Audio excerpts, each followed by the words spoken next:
Hey there, this is Ashley Avis. I am here on the ground in Australia, and I wanted to put out a message to anyone who's watching this. For anyone that has information surrounding the Brumby cull, anyone who has information about the shooting of the Palomino stallion and his family, and for anyone who is bold enough to speak, any of the shooters, anybody who has been a shooter, anyone in the parks that knows what is going on with the Brumbies is egregious and knows that this is wrong, I'd really like to talk to you. As a journalist, I can maintain confidentiality. We can distort your voice. We need people to stand up. And I also have a message for the individual who approached me a few days ago in Jindabyne at 6 a.m. within the BP station. The person who asked me if I was the girl on Facebook going on about the bloody Brumbies. It was very aggressive. And I think that somebody like you, if you are willing to talk to me about what your stance is on the Brumbies, we would like to hear from anyone who has information about what is going on in the park and anyone who is bold enough to speak, even if you don't agree with the compassionate solutions that we're putting forth. Contact at wildbeautyfoundation.org. The snowy mountains, a vast, untamed wilderness where, for over 2 centuries, a remarkable creature has carved out a life against the harsh realities of nature. The wild Brumby. These majestic herds, bonded by blood and fierce loyalty, are a living piece of our heritage. They wake with the sun, navigating the rugged terrain with a grace that has come to define the very spirit of the high country. But today, the silence of this sanctuary is broken, not by the forces of nature, but by the hand of man. A shadow has fallen over Kosciuszko. A 3-month aerial shooting campaign has begun. Imagine the terror, driven from the shelter of the bush by quad bikes, forced directly into the open and into the firing line of helicopters. These family units running to the point of utter exhaustion, desperate to protect their young, only to face an agonizing end. Trapping operations have been halted, humane rehoming efforts silenced. This is no longer management. It is a tragedy unfolding in the heart of our wilderness. Around the world, other nations have found another way. Humane alternatives exist, paths of compassion that respect both the land and the lives within it. Millions of dollars, now spent on eradication, could instead fund a gentler, more civilized future. The heritage of these wild horses cannot be reduced to a line item in a budget. The world is watching. We cannot let silence stand for cruelty. The Australian Labor government must hear our collective voice before the high country falls permanently silent. Stand for those who cannot speak for themselves.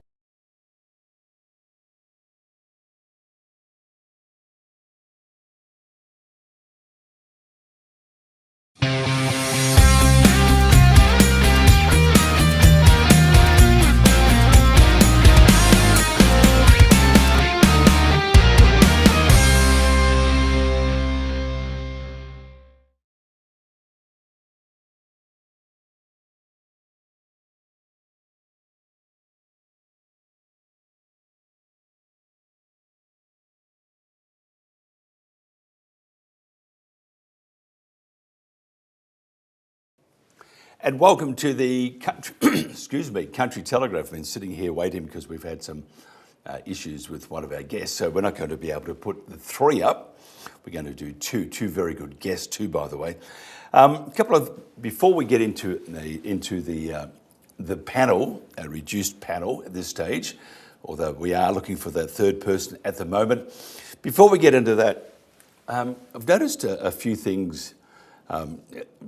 First of all, to the entire population of those that love Brumbies and want to do what they can to help, thank you.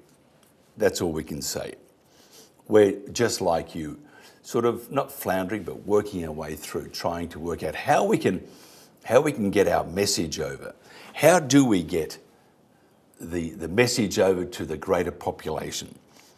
Well, part of our history is that we were a TV network, and hopefully we'll one day be at that TV network again. So we have some facilities. And so what we're going to do is start to produce community service announcements. And those community service announcements are targeted not at you, they're targeted at those that don't know enough about what's happening to the brumbies, because we believe that we need probably the entire population of Australia, or a great chunk of it, to scream about what's happening. Because in November is part 2, un deux, of the, bit of French there, of the cull. We must not get there. We cannot get there. It is just beyond belief. In fact, right throughout Australia, the bureaucrats who control the government are doing all they can to kill, just kill. And it's terrible, because this must not happen. This is not how I was brought up to be an Australian, or how you were brought up to be an Australian. This is just barbaric, and we're not barbaric, or are we? So what we're going to do is remind people that we have to look after our mates. We need to look after their backs. Not just say, oh, I've got your back, and then turn away from it. If it is confronting, you need to confront it, not turn away. So our first, which is on Facebook now, our first community service announcement, which we just go to Facebook and send it to everybody. Send it, make it viral, because we need to get our message over. So this is our first one.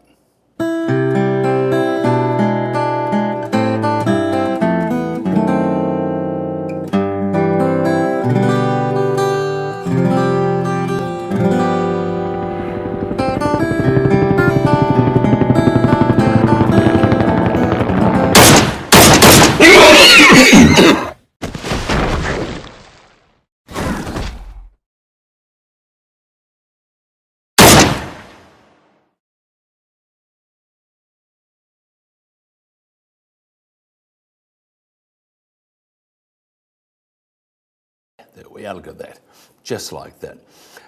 That's our first 30-second community service announcement. And hopefully it will make people think about what's happening. It's brutal. There are no images of a deceased horse, none of that. I won't do that. But we can create the message through, I think, some clever work, and that's what we have to do. We have to get our message over. Otherwise, if we don't, I can tell you, government will do what government does and roll over everybody. And that's what they do. We need the sway of the Australian population. We need people to be shocked and disgusted at what's happening. Then we'll go after the ISC and other government ministers, because this is not, truly, in my own opinion, for us here at the Country Telegraph, it is not how Australians should act. It's as simple as that. You do not shoot any more horses. Simple as that. Now, Instant Polls is our official sponsor. If you want to increase your bottom line, boost your communication with your frontline staff, and gather valuable data from your most important resource, your employees, then visit instantpolls.online today to learn more. Today's poll on the Country Telegraph is: do you support Kosciuszko Station's approach to land management that utilises wild animals rather than government-imposed culling? In WA, they want to kill 70 or 80 donkeys that have been looking after the land, and he's turned the whole thing around. I think it's called regen farming. So just use the QR code on our screen to vote. Each vote is secure and anonymous and verified by 2FA. The result will be broadcast on the Country Telegraph after 8 a.m. on Tuesday, the 21st of July. Now, the link will also be published on Facebook. Now, to share the link and ask your family and friends to participate. We did a poll yesterday: how has the culling of brumbies at the Kosciuszko National Park impacted your mental health? The poll had a high engagement rate and diverse responses across age groups and states. with the majority feeling a great impact from the topic. The insights suggest that the topic resonated more with older age groups and certain states and varying levels of impact across demographics.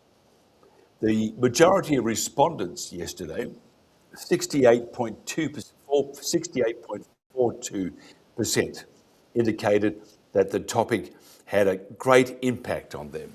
A smaller percentage felt it had a little impact at 15.79%, with some reported a moderate impact of 10.53%, and a few said there was no impact. The age group of 60 to 69 had the highest participation, with most of them reporting a great impact. So, analysing state by state, New South Wales had the highest number of respondents reporting a great impact, followed by Queensland and Victoria. So we're going to bring in our guest. We have Andrew Wildsmith, who'll be there. So Cam's just going to fix Andrew up. It's all happening, as they say. It's one of those days. But every day is one of those days. My dad always said it's nice to wake up, until he didn't. Now, this is a panel that we've put together. We want to discuss some issues. We're going to keep doing this, by the way. And hopefully we can have a discussion and share information and come up with alternatives and solutions that we can then present to government and other people who are in charge of massacring beautiful animals at this stage.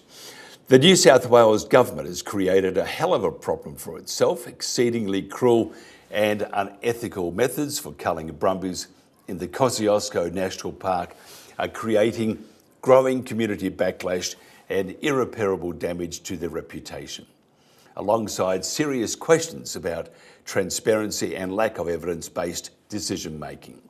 We urge the government before it's too late to stop the culls and discard the ideologues and the propaganda war, the information war, and listen to the locals who are willing to share their considerable time and expertise. Angus Taylor, leader of the LNP, said himself that the locals must manage the park. And it's as simple as that. No more bureaucrats. As we would say, bugger off, get out of our space. Let the locals do what they did and do best. And they'll do a magnificent job. And then we'll bring back the harmony that we need. All admit the issues, though, are complex, and there will be cost. And yet, if they spent $8 million already, more than 8 million, 9 or 10 million on killing these poor animals, if you spent half that, you would achieve a lot more. You would have just a better park. And I also see they're going to put in new tracks, walking tracks all over the park. Think about it, all these walking tracks. Wasn't that what they were complaining about that the horses were doing?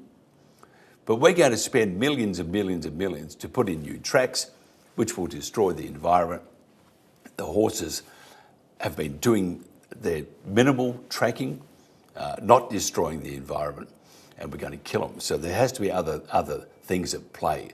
But to stop that, we need the entirety of Australia to get behind and say to the politicians, say to the ISC, bugger off, get out of our space, stop killing our animals, stop just wanting to kill. We have to stop that. We have to stop the culling. If we have that, truly, I can tell you, this country its reputation, it's finished. So we have to stand up for Australia.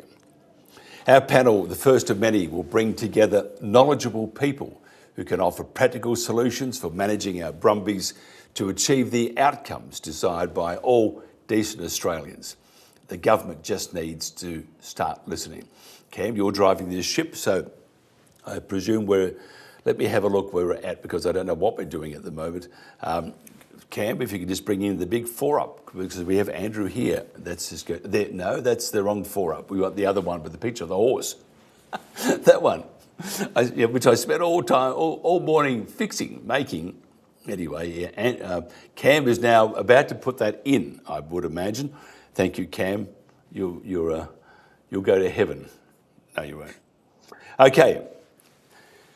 Looking at our panel, we have Dunbar Wilkinson, who is a fifth-generation Snowy Mountains grazier and cattle breeder. He has a strong interest and expertise in agricultural management and enhancing natural biodiversity in the Australian high country.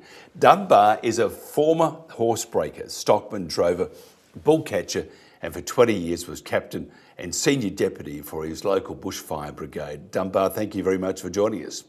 Thanks for having us, Mike. Then our next guest, which is, thank goodness it worked, Andrew Wilesmith. He's from Ngarigo. He's a Ngarigo Nation leader, horseman, trainer and volunteer firefighter. The Ngarigo Nation traditional custodians of the Australian Alpine and Kosciuszko Park region. He's an advocate for humane management and Ngarigo-led solutions for wild horses or brumbies. The Ngarigo Nation Indigenous Corporation emphasises their responsibility to manage country. Give it back to the people that know what they're doing. That's all you have to do. No more shooting. Stop it. They have conducted community research and advocated for humane stewardship that honours the brumbies' heritage value while protecting the alpine ecosystem. Andrew, thank you for joining us. We have no sound. It's going. We're going well. Andrew, can you hear me? Yes, I can hear you, Mike. We can hear you too. You're looking beautiful. Thank you very much. Didn't take long. And our final guest is Belinda Williams. Belinda Williams is an advocate for the protection of horses. Belinda grew up in on the rural outskirts of Sydney. Hello. The property she grew up on had been previously degraded by topsoil extraction for housing developments and clear felling. Over the last 5 decades, this has changed into a wonderland of ecological restoration with abundant native wildlife living alongside the same hard-hoofed introduced species. Now, Belinda has adopted brumbies and given them sanctuary while advocating for non-lethal management. Belinda, thank you for joining us. Thank you very much for having me today. And we actually got here, which I'm very, very happy, a bit later, but you know, we're doing this on the fly today, and it is important what we're doing. First of all, I'll put to you, Dunbar, and I just want to get your reaction, because we've been here for a week now, but I want to get your reaction on your thoughts on what is happening, and that basically your thoughts on what's happening, and we'll go right around the panel. So Dunbar, just succinctly tell us your thoughts on the cull, how atrocious it is, and how we can stop this in your mind. Look, I think a bit of a natural yardstick to use is to apply. If my neighbour saw me chasing a horse around, pumping bullets into it, and saw me put 15 bullets in a horse before it died, and they went and contacted the authorities, I reckon it wouldn't take long for RSPCA to be knocking on my door, and it wouldn't take long for the police to be knocking on my door, and I'd be dragged through the muck pile, and my name would be mud in my local community. I'm sure I'd feature on the local rag and probably a couple of bigger newspapers, and so I think why is there one rule for taxpayers and another rule for government? The what's going on up here with these choppers, with this aerial cull, it's sort of been under the guise of conservation. It's just greenwashing. We've got the Snowy 2.0 disaster happening in the very country they're accusing of brumbies destroying it, and there's been spill after spill in the creeks. There's talk that it may not even ever get finished. It's just the black hole. yeah, I think to have these sort of animal welfare disasters going on in the name of conservation, while we've got all these other ski resorts being pushed, there's just constant growth happening, development plans for higher dollar tourist venues. Yeah, I just think to have all that going on and then be singling out, like, how did we come to a point as a country where we've dammed the rivers on the Monero, we've dammed two of the major rivers and turned them back on themselves. We've dammed towns, farmland on the Monero. We've got wind farms now on the Monero. We've got Snowy 2.0 going on. We've got the ski industry going on. How do we get to a point where out of all that, we decide we've got a zero tolerance for brumbies to live where they've lived for 200 years without a single animal species extinction being attributed to them? Yeah, I just was yesterday. We filmed from Moomba Huts again in Jindabyne, and Brett's property, magnificent, enormously cold. I mean, I was shaking so much I thought I'd be arrested for being obscene at one stage, and it was very cold. But it backs onto the national park, and it isn't it funny because you could hop across the stream and just walk around. And a couple of people said it didn't feel right. Something was not feeling right at the moment. And if you believe in spirits and karma and that sort of stuff, the reason why I would think it wasn't feeling right, because it's not. It's not right. This is not how we treat living things, animals. Andrew, two things here. Would you back me up on that the evil that is being perpetrated at the moment on these horses is creating bad spirits? And secondly, your thoughts on the culling or the absolute massacre of these magnificent animals? Yeah, I do support you, Mike. The culling of the horses has to stop, and it's got to cease now. You can't go managing numbers and everything by shooting the horse inhumanely. Furthermore to that, the RSPCA needs to be held accountable and responsible for their actions as well, because they're there to protect all animals. It doesn't matter whether they're on country or whatever they are. I agree with Dunbar saying that if we went and done it on our farms or to any animal or shot anything like that, we'd definitely be behind bars by now. I don't think you'd even get the 15th bullet into you before they're tapping you on the shoulder. They are a spiritual animal to me and the Narragain mob, and they do roam across our song lines and everything like that. I also believe that the horses should be used as a fire preventative tool. By the way they graze and everything, I went up to the parks after the 2020 bushfires, or wildfires I might say, because there's no such thing as bushfire anymore. And the areas that weren't severely impacted by fire were the areas where the horses actually grazed. And by the horses grazing that and keeping the fuel loads down, well, wouldn't you think, or anyone that's got common sense, wouldn't you think that those horses actually protected the habitats for the native species? The horses are not doing the damage they are, and let's face it, all we're hearing from the government, Penny Sharp, Jack Goff, Chris Minns, the whole lot, all we're hearing is hearsay.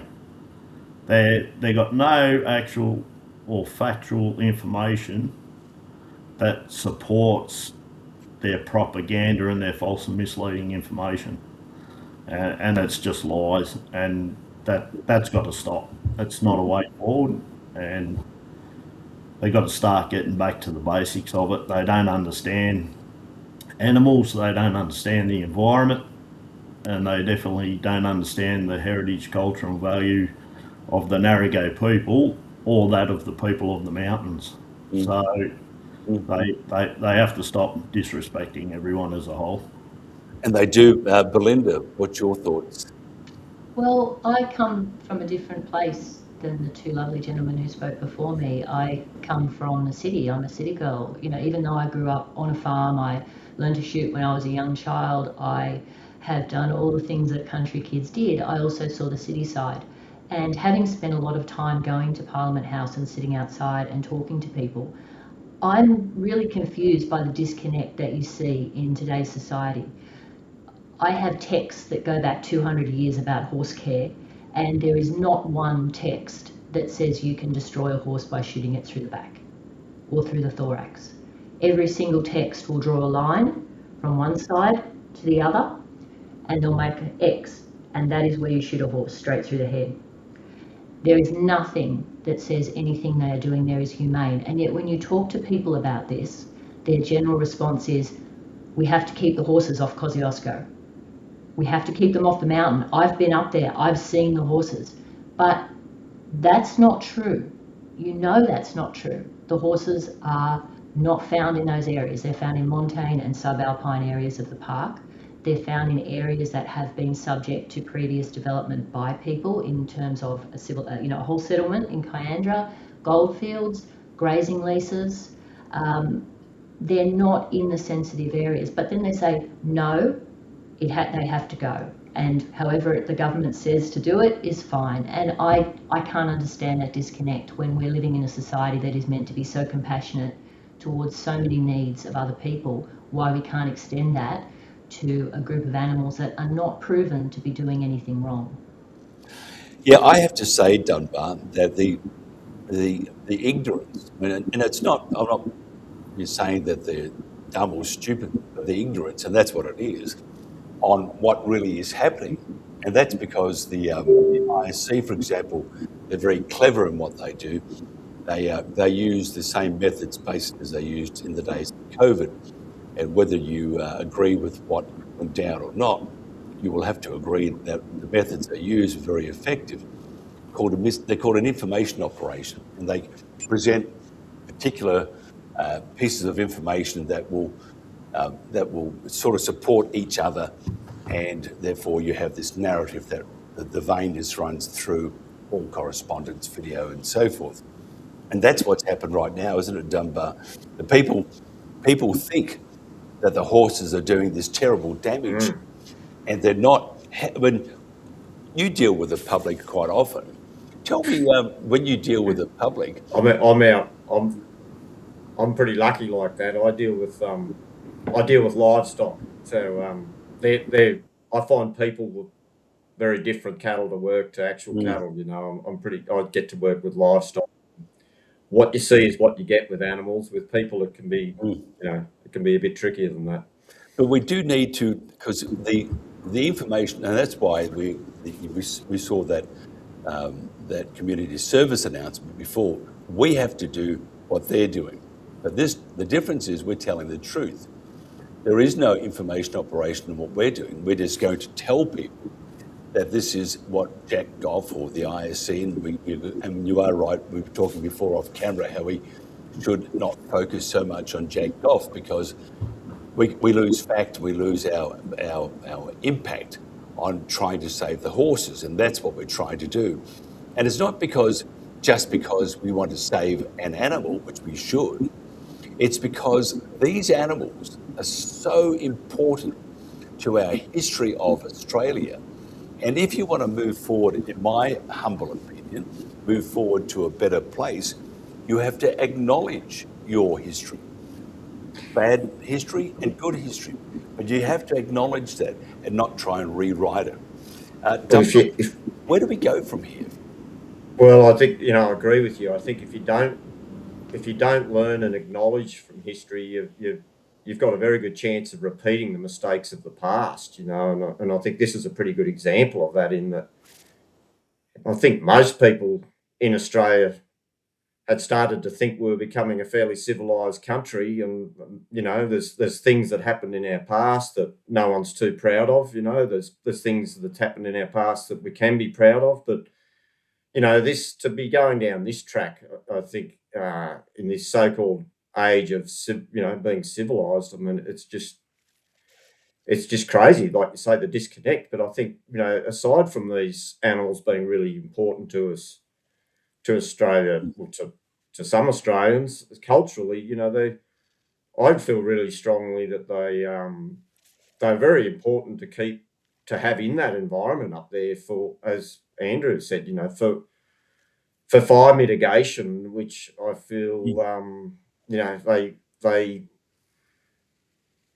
can be potentially saving a lot of these species that they're spinning all this propaganda on, that the horses are killing them. I mean, the horses don't even live in the country where the pygmy possums are. They don't even live in most of the country inhabited by the southern corroboree frog. There's a tiny bit of an overlap there. They overlap, I believe, a little. They did, but I think they've shot all those horses out now. They're up on the Fiery Range. I believe horses overlapped with the northern corroboree frog there. So, I mean, it's it just doesn't add up. But for your average person, they just believe what they hear and see, and they're so convinced. I've given up on it now, but I used to try and sort of talk it through with people on Facebook. And they're telling you what's going on in country. They've never set foot in it. They've never hung onto a fire hose. They've never shot a horse. They've never worked with wild horses. They've never regenerated an area, a landscape. Most of these people making these decisions, I think, the bulk of these big decisions, I think you could probably apply all of that too. Like, how many of them have actually done any of those things that are involved with what's going on to sort of give them some, real life experience to base their decision making on. I can't remember actually now what the question was, so I don't know if I answered any of it. You did actually, Andrew. The misconceptions that the public have at the moment of these of the horses, it's done very, and it sort of ties in with Dunbar. It's done very well, isn't it? The misinformation, which first of all they go on about, that we're spreading misinformation.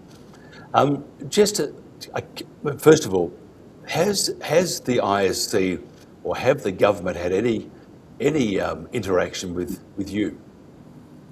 No, they haven't, Mike. They choose to engage with people who sit their agenda, and if people don't suit their agenda or sit with their agenda, they won't engage with you. So, and they won't even reply to emails. And I've sent emails to Minister Sharp's office, and she's just fobbed it off back to national parks. And national parks have been pretty, with that response, it was a couple of years ago, they were pretty forthcoming with why I went to the minister and stuff. They sent me an email along the lines of, if you have a problem with the management of the national park, you're to come directly to us, you're not to go to the minister. And my response is, well, you didn't engage when I asked to engage, so the minister needs to know this, and I'll engage with whoever I want. And I don't know their permission to do what's right. Yeah, Belinda, massive failure of government here, isn't it? Oh, absolutely. I started writing letters 3 years ago, and I've written, I wouldn't even know how many letters, but I've sent out hundreds of letters to politicians, and most of them do not receive a response. So the ones that do send a response are a pro forma type of letter. Now, I expect that Penny Sharp's office will send out a pro forma letter. I'll expect that Chris Minns will be similar and adjusted to his own rhetoric. However, I was very shocked to see that the letters I received back from the Liberal National Party were often almost a carbon copy of the letters that I was receiving from the Labor government. And to me, that means that those letters have been formulated by the same person. And my suspicion is that ISC has actually given them a template to send out letters in response to objections for the culling of the horses. It's very, very distressing. That doesn't matter what you write. You know, I can spend 2 or 3 hours formulating a letter. I can check my facts. I can put in information that they may not have previously had. I can quote from the inquiry, such as that 94% of submissions to the inquiry on the proposed shooting of horses from a helicopter, 94% were against it, you know. But what I get back is a pro forma letter that says almost exactly the same thing as the person who has sent it to me from the Labor government, and I find that extremely distressing. You made reference to COVID, and I think it is very much the same formula. Anyone who objects to what the government is proposing is discredited. So I've heard Brumby advocates called many things. They've used the word crazies, they've used all sorts of words to describe us, but they have never actually addressed what we've been saying in our correspondence to them, or they simply ignore it. But that's part of the, and I mentioned go back 5 years to COVID, and that's what they used. They could never answer or couldn't rebuff something, so what they did is they discredited that particular person making that. They'll call you a conspiracy theorist, they'll call you a loony, they'll call you, you know, any number of different things, but they will not address the point that you're making. They won't. It's just absolutely terrible. But they do win, because if you go back to COVID, it's the information campaign they had was magnificent, propaganda. Who in their right mind would take a shot in the arm to and not knowing what's in it? But it was, what do they say, safe and effective, which has been looked at as more sudden. Yeah, and there were plenty of doctors that were saying that this is not the way forward, given you've got the entire population potentially infected. You don't do a mass vaccination when you have a population that has a heavy infection rate, because it actually gives more opportunity for the virus to mutate, and those people were silenced. And that's what they're doing now. Instead of being the vaccine, we have the horse, we have the environment. They're going to destroy the environment, but at the same time, it's a perfect setup, because once you've said that all of these horses are here and they're doing this damage, and then when all the horses are gone, you can still fabricate horses. You can still say there's horses there. Or if the horses aren't there, you can simply say, well, it was too late. You held all these loonies that wouldn't let us shoot them. They've made it too late now. Nothing can recover, and the whole park is ruined, all because of these lunatics. You know, it's a win-win. As soon as you've created that rhetoric around us being the ones that are crazy, then you can say whatever you like, and people are going to believe it. I think at the moment, if Cam could bring us all up, there we are. All those who are lunatics, please raise their hand. Okay. So amongst us, there are no. Actually, I saw some hands go up. Stop that, Andrew. But I don't think we're lunatics. We're just very concerned people. And I think once the population knows the full story and the truthful story, we tell it as it is. Don't make it up. I think if we can enunciate what we're doing, I think we have a good shot. Dunbar, what about sanctuaries? Do they play an important role? We probably need to support more of those. What's your thoughts? I've got a feeling Belinda might be better one on this. Like I haven't really followed that stuff up that closely, Mike. So I just don't know if I'm probably the right fella to. Belinda, jump in. Yeah, sure. Look, I think there's a number of sanctuaries out there that are doing great work. So of course you've got Mountain Brumby Sanctuary, which has the Cooma site and the one in Broadfoot in Victoria. You have New Dawn Safe Haven here that has 3 locations that is doing wonderful work with horses. And I don't want to miss anyone out. There's lots out there, Hoofs 2010, there's too many to mention. I apologise if I've missed anybody. The thing with rehoming that we always have to look at is the fact it's very much like adoption with children. You're going to have success stories. You're going to have many, many, many success stories, and you're going to hear about the failures. So where you have situations that haven't worked out, people like the Invasive Species Council are going to point these out. But that doesn't mean that that is what's happening across the board. We need to have more support for our sanctuaries, especially at the moment. I'm in Sydney and I'm paying $30 a bale for prime hay. So you can imagine what it's like for places that are bringing in many, many horses from the park. At first, when they come in, they obviously need intensive handling to allow them to be happy horses in their new environment. They'll need to come into yards, they'll need to be assessed, stallions potentially gelded. All of that costs a lot of money. And while most of these places are self-funded or crowd-funded, a little bit of support would be wonderful. In terms of sanctuaries, though, I think we could divide this into two parts.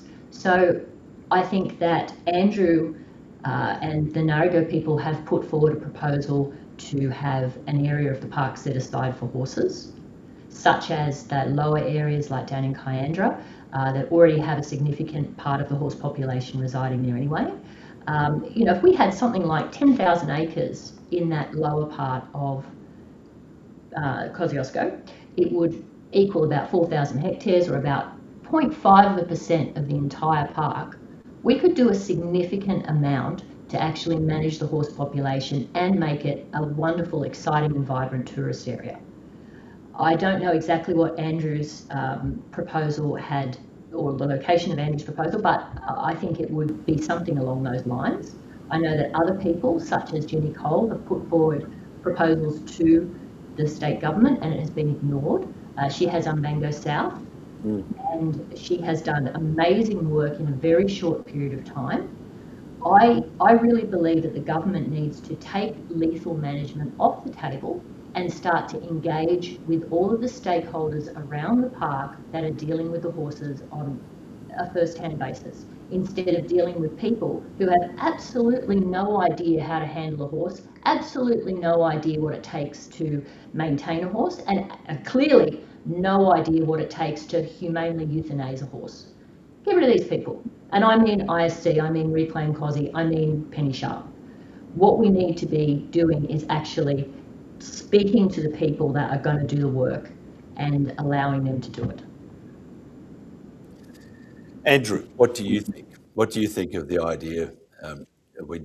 Should we get right behind sanctuaries, or the idea of sanctuaries, and how do we do it? We've got to get rid of the Invasive Species Council, because national parks are quite willing to free some money up for those people, and they're only lobbyists that don't have qualifications.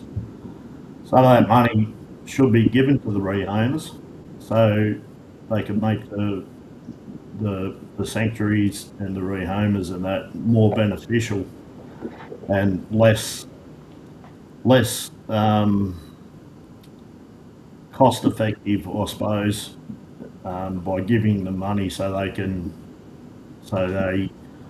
get their feeds and everything, and they can keep going forward to look after these animals, and it's not hitting their own personal pockets so hard. I think the government have got to get behind it, and basically I'd like the resignation of Penny Sharp, Chris Menz and the invasive species. I'd like to see them all sacked, to be quite honest. They're a waste of space and they're oxygen thieves. So that's my take on it. Dunbar, the Brumby training to work with veterans, youth at risk, they're an amazing resource. A very dear friend of ours, Jane Healy, looks after, I think, soldiers and others with PTSD, and he uses horses to do that. They are an amazing resource, but not utilised a whole lot, are they? No, that's an idea I've sort of been I've actually had a bit of a yarn to a couple of people about sort of trying to kick a couple of rocks over there and see what we could come up with, and Andrew's one of them. I just think that you could be using these horses, the likes of, you could have, whether it was disaffected youth, possibly you could have all veterans with PTSD. There's no reason you have to have one and not the other. Maybe we could I think there'd be plenty of room for, it's only the will to get those things going. Andrew and I've sort of, and another person have just been sort of looking, like, as I said, looking into that. But I just think, for example, let's just say it's disaffected youth. They could be helping with the whole trapping program, as far as, to keep, to deal with ongoing population numbers, assuming we're left with some horses, assuming we could just stop this cull now. Well, going on down the track, there's not going to be any huge urgency there, because they've shot those numbers to hell. The numbers, as everyone that's looked into it knows, the numbers that they're spruiking are just rubbish. It's just got no basis in fact whatsoever. But so there's time to get things like this off the ground before those numbers will start to become a problem again. And you could have kids helping with that whole trapping program, setting up panels, learning to, just basics of stock handling, basics of driving vehicles, maybe, when they're off road, just basic stuff to get kids channeled, I guess, and with the right setup, with kids that are showing the right aptitude, you could have them start to have go from where they're just looking after, early days, they could be looking after horses, feeding and watering, and that's a big one just all of its own. It doesn't sound very sexy, but if you've got an animal that needs you for its food and water and care, well, I think that touches something inside people that probably doesn't get touched, particularly when they've grown up on the wrong side of the tracks, or through whatever, whether it was drugs, whatever, got them off track. And I don't know if you've heard of the youth backtrack program. No.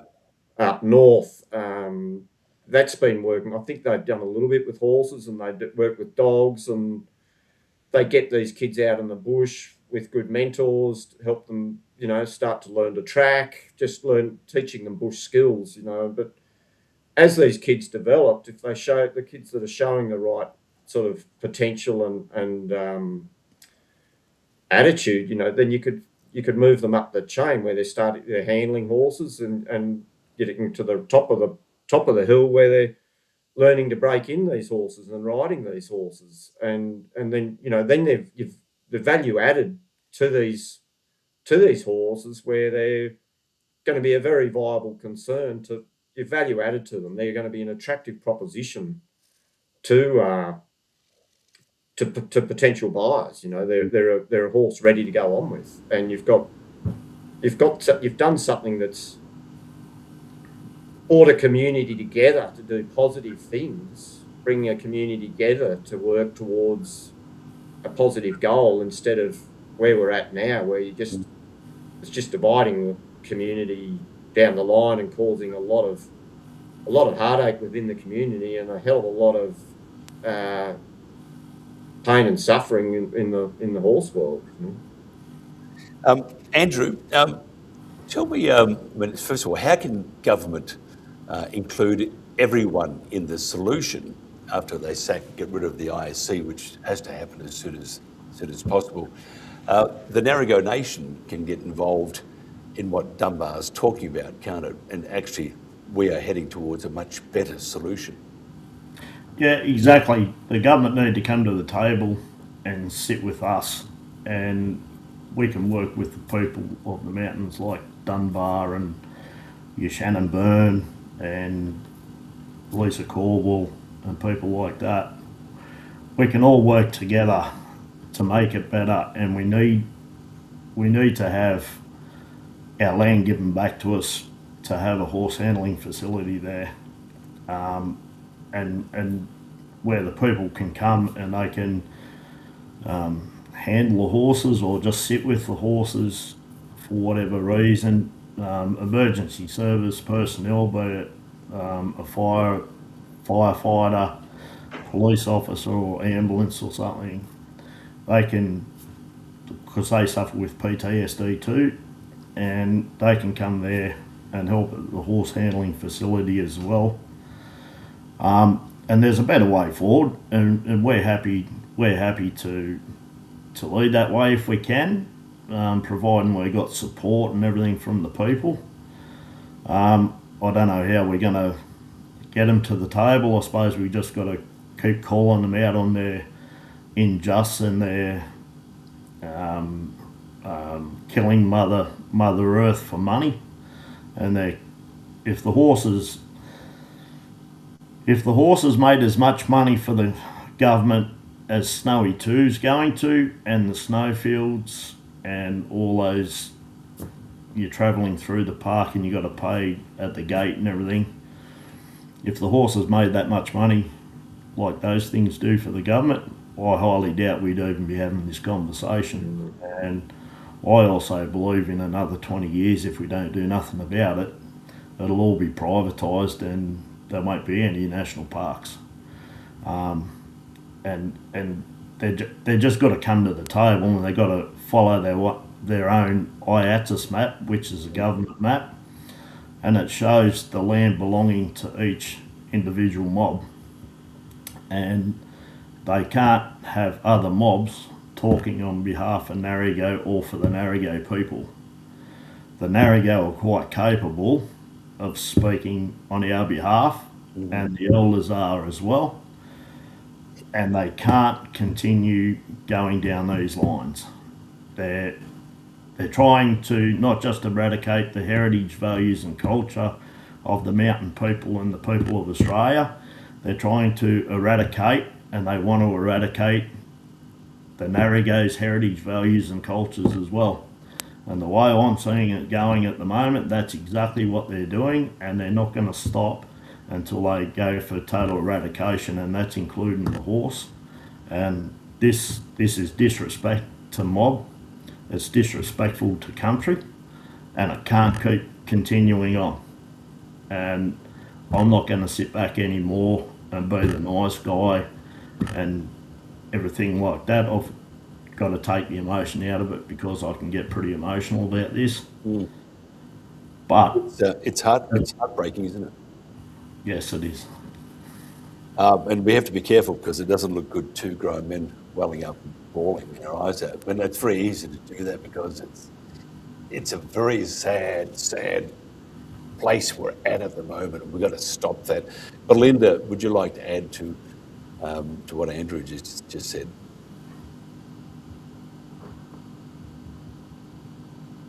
We need your microphone. There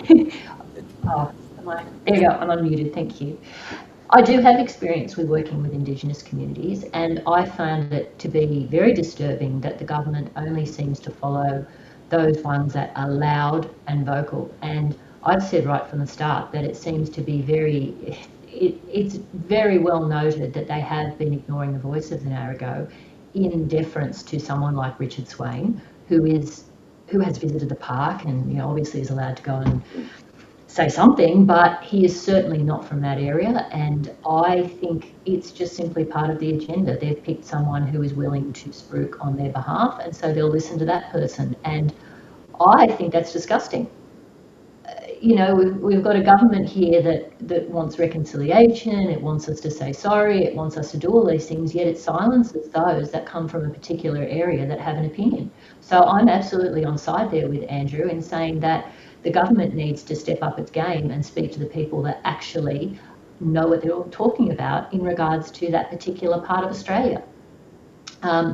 Just referencing back to what you were saying about horses in therapy, there's some notable examples in Australia. There's Johnny Echo from Warman community, who has worked for a long time with a horse program, for local kids, teaching them how to break in horses, teaching them how to be stockmen, and it keeps families connected. These kids then actually, in a lot of cases, avoid petty crime. They avoid a lot of the problems that they had been experiencing in Warman community, and they have this wonderful connection with the horses. Same as, I'm not as familiar, but there's a gentleman called Sydney Moody from Balgo, and he's also been doing a similar sort of wellbeing program with wild horses in those areas. As I'm sure everyone's aware, there is a lot of brumbies right across Australia, and a lot of them come into Indigenous communities.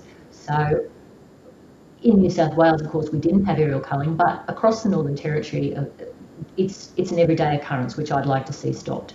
And these people in these communities have come up against brick walls with the government as well in terms of continuing their programs. So I'm very concerned about what the underlying agenda is when you have clear interest from our wonderful Indigenous community that is being pushed aside in deference to killing. When you look at America, you see that the Americans have quite a number of programs where inmates are actually put into programs where they're breaking in horses, handling horses, working with horses. And what they were saying was, in one particular article, it teaches people emotional regulation. You can't work with a horse and have a screaming fit. You know, you can't work with a horse and throw your arms around and have a tantrum. You have to be able to learn to regulate your emotions, which is a vital part of functioning in society as well. It teaches empathy and trust. People that may not have been able to trust other humans can find that area of trust in horses. Psychological well-being. Horses are renowned for actually giving you this sense of purpose, sense of worth, restored confidence. So all of these things are most definitely things the government should be looking at. And I notice in a couple of the comments coming up, people have said, why do the horses have to have a purpose at all? Well, ideally, we love to see them just roaming in their 4 attention zones within the park. I've been told that it's around about 32% of the park that they exist in. That would be wonderful if you could see the different bloodlines, see those isolated groups, because those 4 areas, I can assure you, are geographically isolated. I'm sorry. So it would be lovely to see that. But if that's not possible, if our only way forward is through rehoming and through programs such as rehabilitation and personal growth with horses, then that is a wonderful purpose for these brumbies. Can I ask you, Kumba, because and I'm also interested in this personally, the stress that, and I've only been doing this for a little while. I look at people like yourselves and Mel and Dina, all those, and I wonder, where do you get help? Because the emotional and the stress of this has to be overwhelming. It has weighed on me. I think I mentioned it yesterday in a discussion. It just sits pretty heavy with me that I just feel like it's frustrating for me, because I feel like through most of my life has given me insights and skills to have an opinion on what's going on. You know, I've shot more horses than I can count in my life. I've fought more fires than I can count. I've managed country to enhance biodiversity. I've got regeneration plots and grasslands that have improved under my management. You know, so I guess I feel a bit like I'm responsible, that I should be able to protect these horses from what's happening, and just not just the horses, but just to see what's been happening with Snowy Hydro, to see what's happening, to know what's down the track with these ski resorts. It's just it's really confronting as a local to see this stuff coming in. It really does feel a bit like, Sydney, or the urban world, or the people in power are just they're just turning what makes our national park special. They just want to turn it into an amusement theme park to service an urban population. It's like there's not enough there to the natural features that make it so unique seem to be not really what they focus on. They've got to sort of put inside amusement rides. They've got to put in roller coasters. They've got to change. It's like they're just trying to, they're wanting to put. We've got wind farms coming in to this area, not just in the park, but it just feels like our whole world is. I feel very responsible to try and do something for future generations. I'm not too worried about myself, but I just feel a big responsibility to the country and to these animals that are being terrorised up there to try and hold it. And so it does sit heavily with me at times. It's just been very frustrating that I mentioned how I've had that background with it gives you a lot of insights into the sort of terror that these horses are experiencing, and it gives me insights to know how impossible it is to shoot properly from a moving platform at animals that are running over very uneven terrain, and it makes me.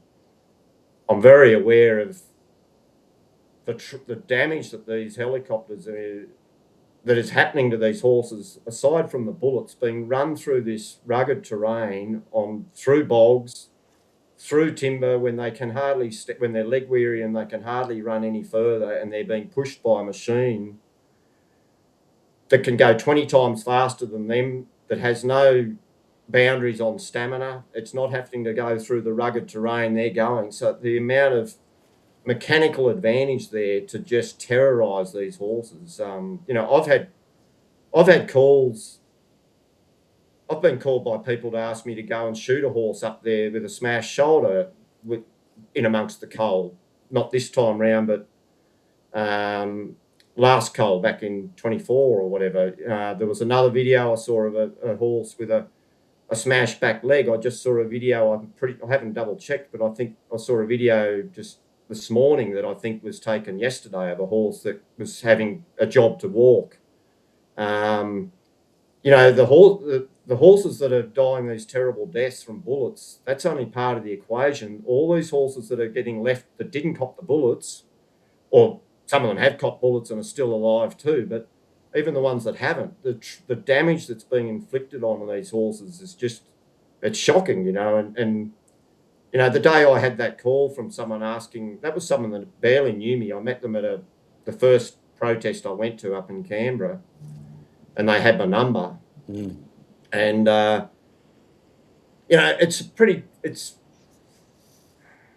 you're a rock and a hard place. I remember I started to get gear together to go up there because, and I guess I should add, it also shows the level of distrust that people in the community, the public has for national park staff and police through this whole controlled shutdown and lies and deception, trickery and deceit.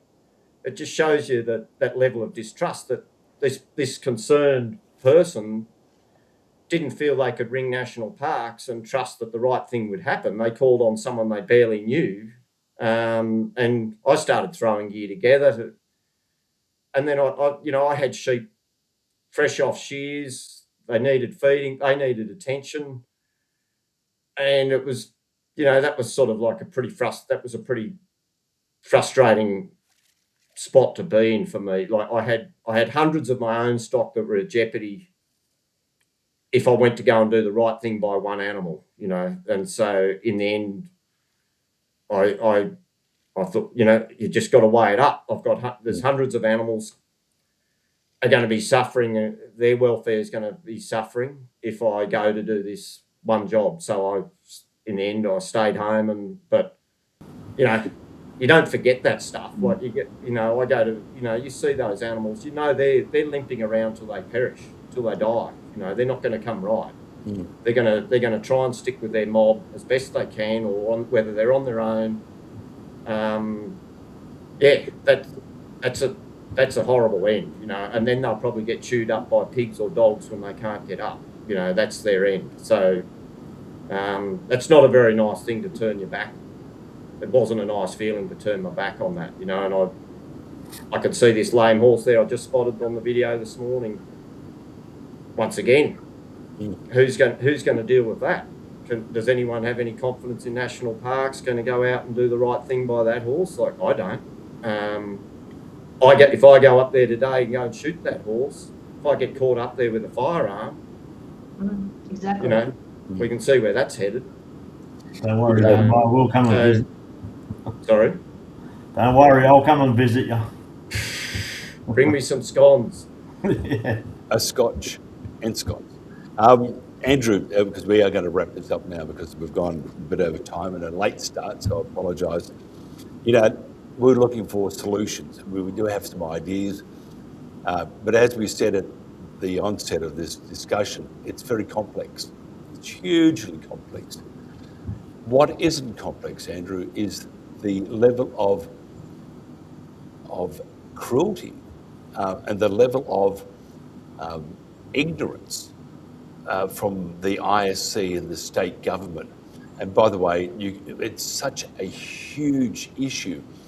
Anything you see connected with money at the moment, renewables, the environment, all these things are all tied up. And you're talking billions, if not trillions of dollars. I said yesterday, anything with that amount of money, it does have a stench of corruption. That's another panel, but it's just such a complex thing. The way the National Parks and Wildlife Service is acting, truly, you should have a royal commission, because it's just going along as it would like to go along, and they can do what they like, and all these things. But it gets back to, doesn't it, Andrew, the lack of respect and the cruelty that is shown by organisations and the ambivalence of many Australians. It's just, it has to stop, doesn't it? 100%. It has to stop. And at the end of the day, Chris Minns has got full power to stop this. And if he can't control his staff and his ministers and that, then what in the hell is he doing there being the Premier of the state? Like, he signed off to have an amusement park and everything going on. He's got control of it. And his ignorance and his disrespect towards not only the Narragain people, but to the Australians and the mountain people as a whole. It's not just about his voting constituents in Cogra and all those places. Everyone in this country votes. And if he's not up to the job, well, don't run for politics. And as far as I'm concerned, it's the science is being stacked, it's being paid for, and it's all about money. And what we need to know is how much national parks are paying the Invasive Species Council, because the way it is at the moment, who's running this state? It seems like just Jack Goff is running it. It's definitely not Chris Minns, because he's only a little gopher, as far as I'm concerned, when it comes to Penny Sharp and the Invasive Species Council. And as for Richard Swain, he's not Narragain. So he's got no right to be disrespecting mob and thinking that he's going to talk on behalf of mob and on behalf of country. Grow up. Mm. Your own mob even disagree with him. And I've got friends that are Wiradjuri. It's such disrespect to the Narragain people and disrespectful to his own people. And this has got to stop. It's about time Chris Minns and Penny Sharp and them all come to the board. And national parks they're only conservationists. They only want to lock the park up and watch it burn, and then they'll blame the innocent horse for the effect of the ecology and the ecosystems. Now, if Jack Goff thinks that it's pristine environment, well, that's only his opinion. That's all hearsay. He's got no actual fact what pristine looks like. And they've all got to get away from this, oh, it's alpine country, it's alpine country. It's not alpine country. It never has been and it never will be. They need to decipher and be educated on what alpine and subalpine country is. It's not pristine and it never will be. And if they think it's pristine, well, show the proof. Show the actual circumstantial proof of evidence of what pristine looks like. Because I'm sorry, there's no such thing as bushfires anymore. The climate is changing, and it's changing because of the Greens, it's changing because of the government, and it's changing because national parks refuse to manage the fuel and the country properly.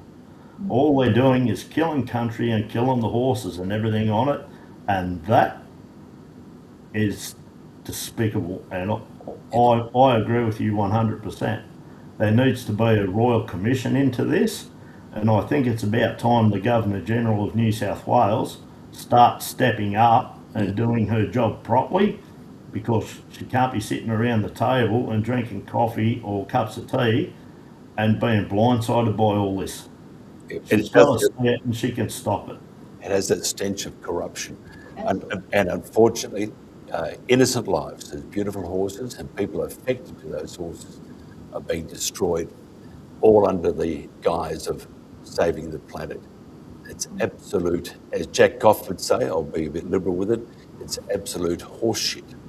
Melinda, to wrap this up, then we'll have Dunbar at the end. What's your thoughts? I have so many. I don't think we have time. No, we don't. We have to go home. But certainly, this has been 3 years of my life that I don't think I'll ever get back since Penny Sharp made that announcement. I remember that day in October where she said she was going to commence aerial shooting, and all I could do was go and sit on my bed, close the door, turn off the lights and cry. And it commenced from there. It has been awful, some of the things that people have said to me. It has been difficult for me. I never went to a protest before this.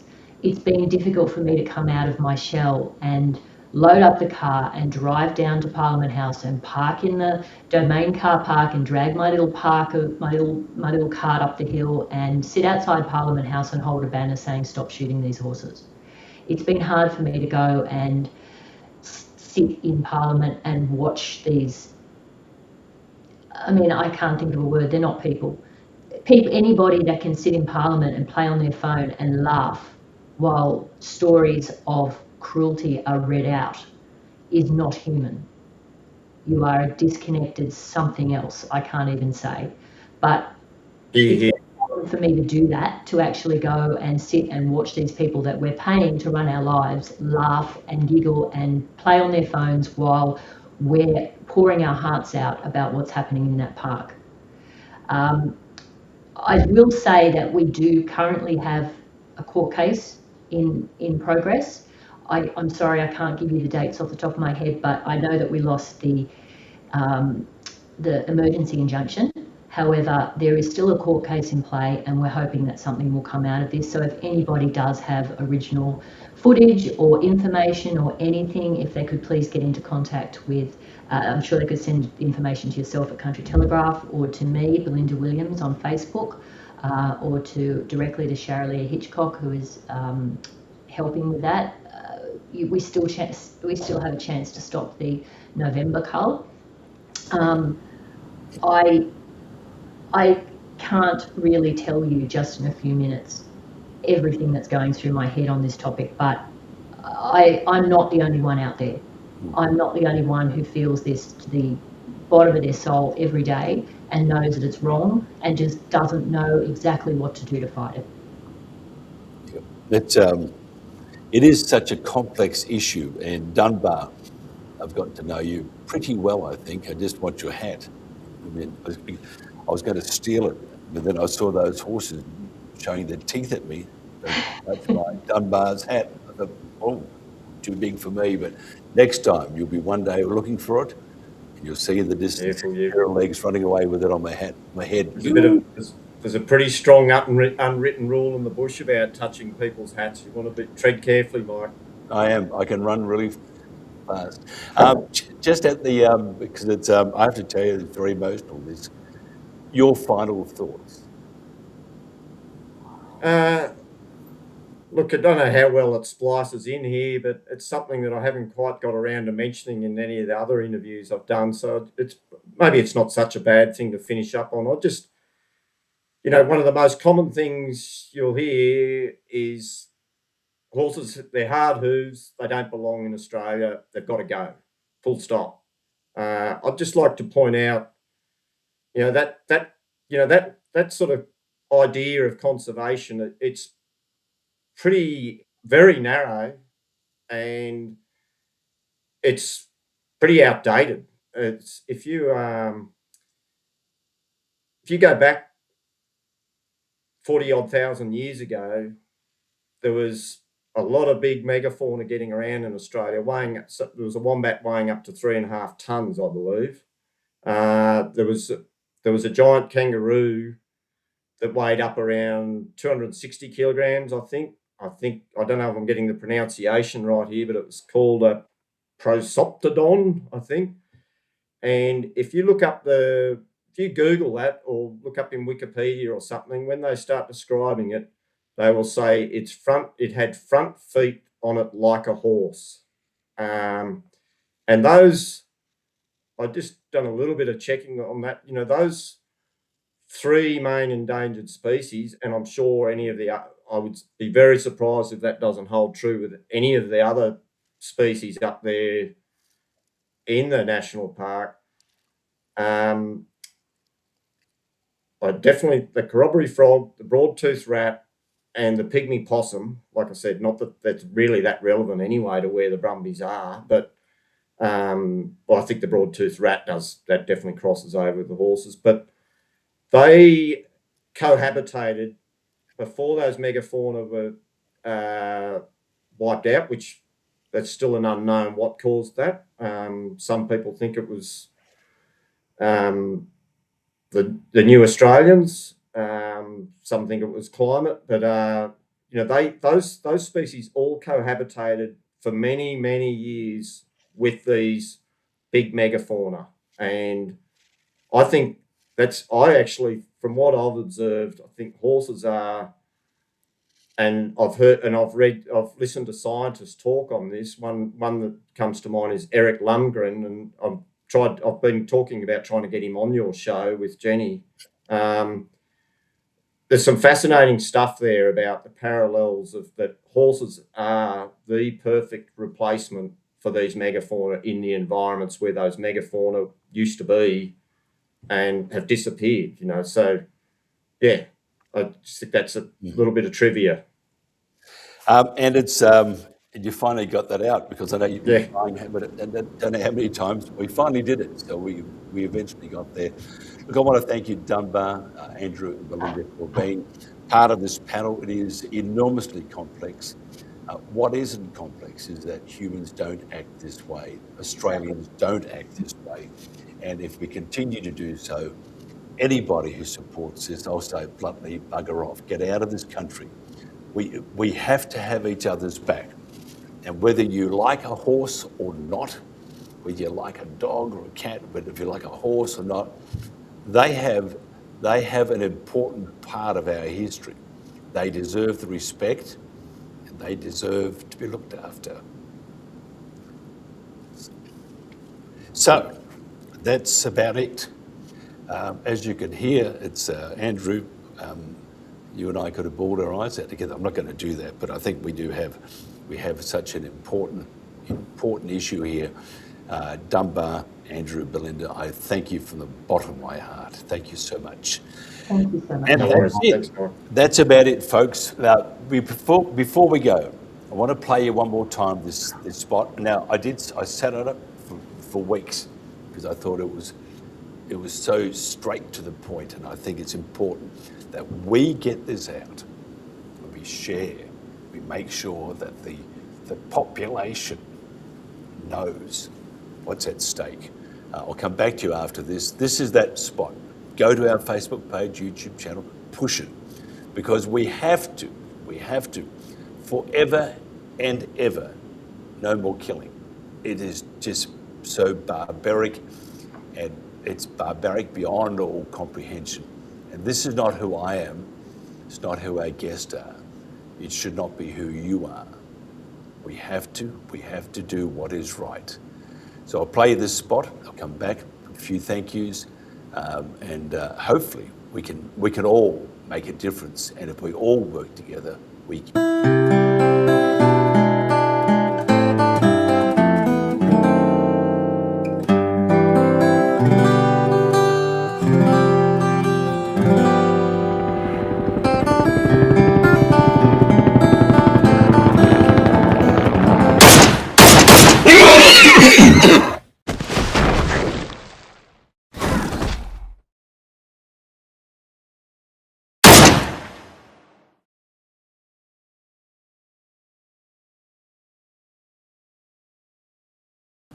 Okay, put me back. Yes. So that's our bit there.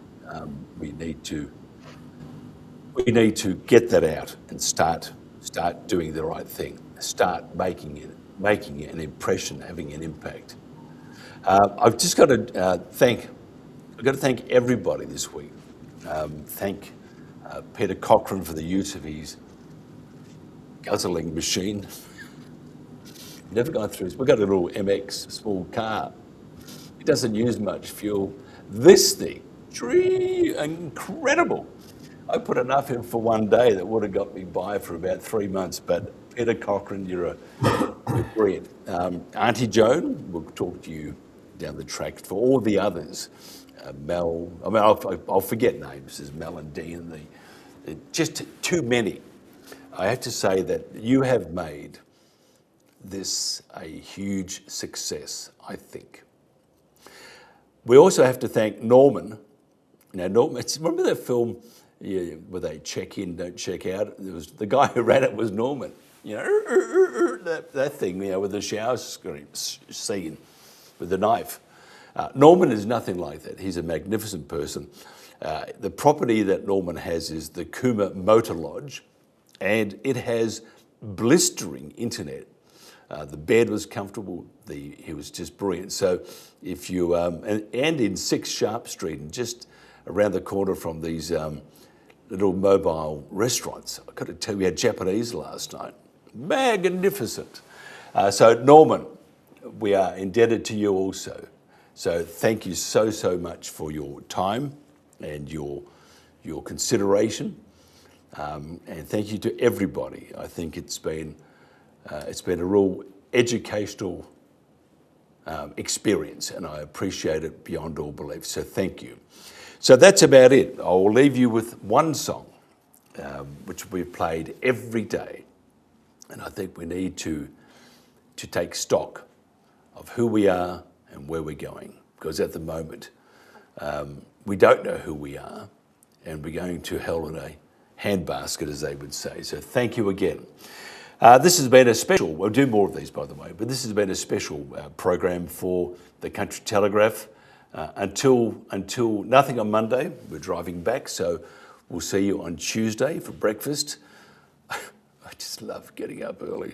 Not. Anyway, I'll see you for brekkie on Tuesday, and we'll do many more of these. Drive safely or ride safely. Be good to yourself and be good to your friends, and be good to Australia. Thank you very much. Tell my fool I kept on running. Tell my mare I heard her cry. Tell the mountain I belonged here. Tell the wind I said goodbye.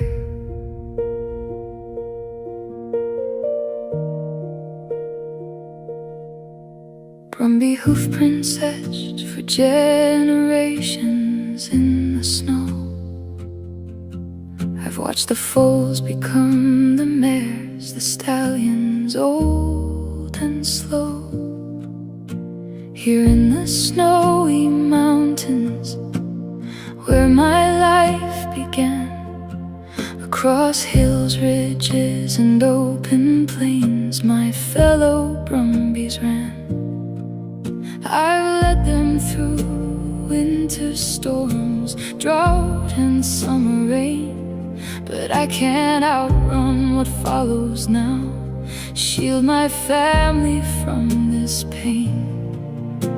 My ancestors crossed the oceans, but I was born upon this land. These mountains are my birthplace, the Snowies are my clan.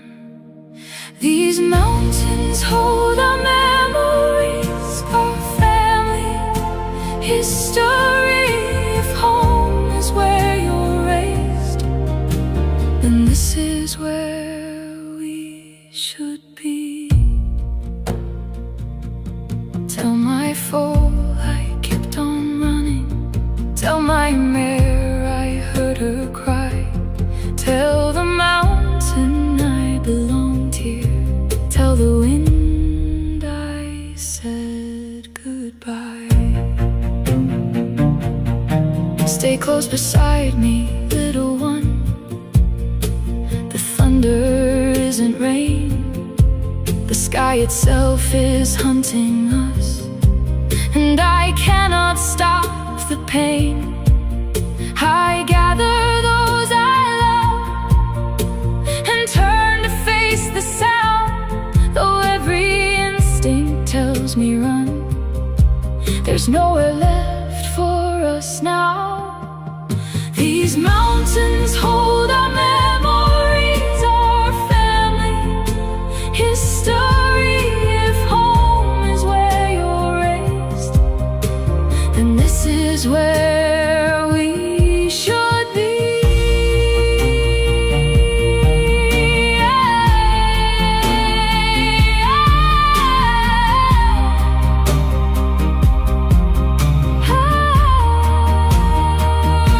I don't know the reason. I hear the echo of final sound, deadly thunder overhead as I fall upon the ground. Thunder again and again. My heart grows quiet as bullets rain.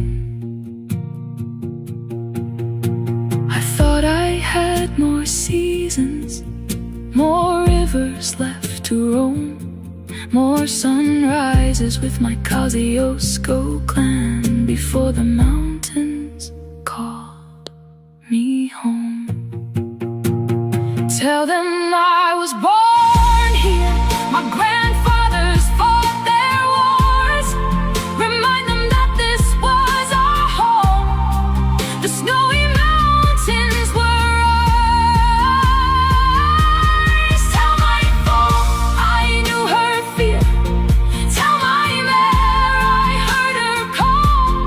Tell my fool I tried to save them. Tell the wind how brumbies fall. Tell my fool I kept on running. Tell my mare I heard her cry. Tell the mountain I belonged here. Tell the wind I said goodbye.